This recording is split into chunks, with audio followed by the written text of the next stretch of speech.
Hey, so the next step, so the next step in learning how to procrastinate, but doing it with a purpose, is to start to notice when you procrastinate. So, do you procrastinate at the beginning of a task, in the middle, or do you procrastinate at the end, getting things completed? Once you know that, you can begin to set up some parameters around your procrastination. So let's say that you are like me and you procrastinate beginning the task. So I have to reward myself and I have to allow for my procrastination. I have to allow for a certain number of hours for me to procrastinate.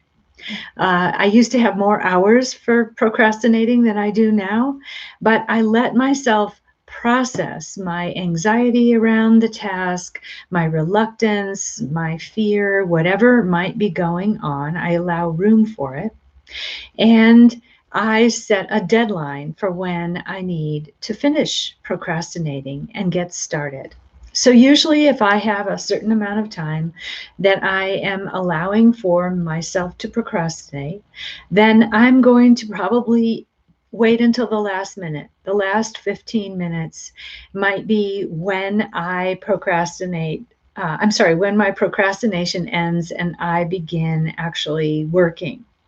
What I've discovered for me is that when I allow that, I'm off and running after that. I don't have any problem. So if you are like me, you're going to need to set up parameters. So during my procrastination time, it's not time to read a book, watch Netflix, or whatever streaming service you prefer. It's not time to go do something else. It's for me to be in about the same room most of the time as my computer, if that's where I'm going to be working. And it's about me doing other tasks that might be peripheral to the main task or project, or that are just about getting work done. So it turns out to be a really, really productive day for me. Uh, then I eventually start. So let's say you get bogged down in the middle. You're not like me. You get started easily enough, but somewhere in the middle, you lose your way. Again, allow time for you to lose your way because you're processing and you're learning to respect your process. So you might have a certain amount of time. You might have um, some rules like me. Maybe you go for a run. Maybe that's your way of continuing processing. Or maybe you go for a walk. Maybe you indulge in a pleasurable, creative project, but just allow yourself to have a deadline for that creative project so that you're not doing it for days. For me, I would allow a few hours for my procrastination. If you have procrastination at the end, you may have to ask yourself a few questions. What is causing you to procrastinate? One way that I might procrastinate at the end would be if I am really concerned about the impact.